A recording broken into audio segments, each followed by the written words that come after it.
Now, we can split data out into two main primary categories. We have big data, and then we have the other little known type of data that I'm finding more and more helping to create some awareness around, which is thick data. And a lot of the conversation up to this point in financial services, in banking, has been around big data. But that is also where the complexity is also rooted. It's in the big data. And the opportunity that I see, specifically through the lens of marketing and sales for banks and credit unions, is to simplify and demystify the big data through thick data.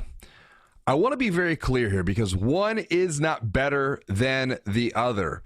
And when we use both hand in hand together, the big data and the thick data, that creates a multiplier effect. Let's come back to the example that I shared about website analytics, the big data, the heat maps, the click maps, the scroll maps. And this is something that we typically gain outside of what we would traditionally see in Google Analytics.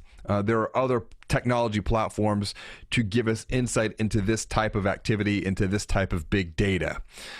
On the flip side, that thick data isn't necessarily the click maps, the heat maps, the scroll maps.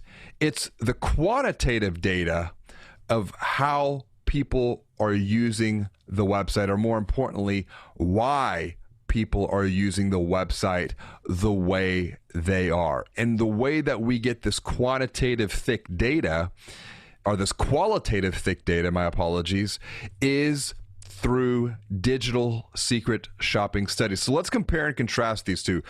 Big data is collected from large data sets, both internally and externally, about a group of consumers, or about consumers at the macro level. In other words, big data informs you about what people do by describing their trends and patterns at scale. This is helpful, but what we're only getting here is just one part of the data story, because we're looking at the what people do. In fact, if all we look at is just the big data, we're missing an important part of the narrative, which is the why. Why do people do what they do? And here is where the thick data comes into play. Once again, thinking of, in this context, in this example, thick data coming through the digital secret shopping studies. Thick data is what humanizes the big data.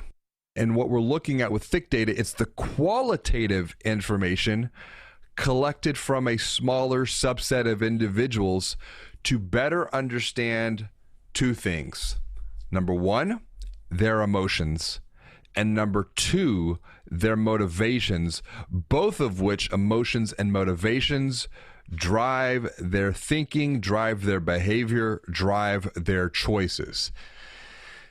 Thick data doesn't necessarily have as large of a data pool or a data set as big data, but the insights that we gain through the thick data can be even more revealing, because the thick data, once again, uncovers the why.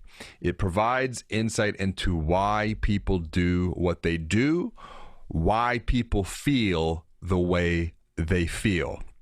And that's why when we're looking at this example through big data being for a website that sells, being heat maps, click maps, and scroll maps, and on the alternative side, we have the thick data, the qualitative data coming from the digital secret shopping studies to understand why people do what they do when shopping for a financial product, but more importantly, why are they feeling the way they feel about the experience that they're having on your website, and really benchmarking that against your competitors.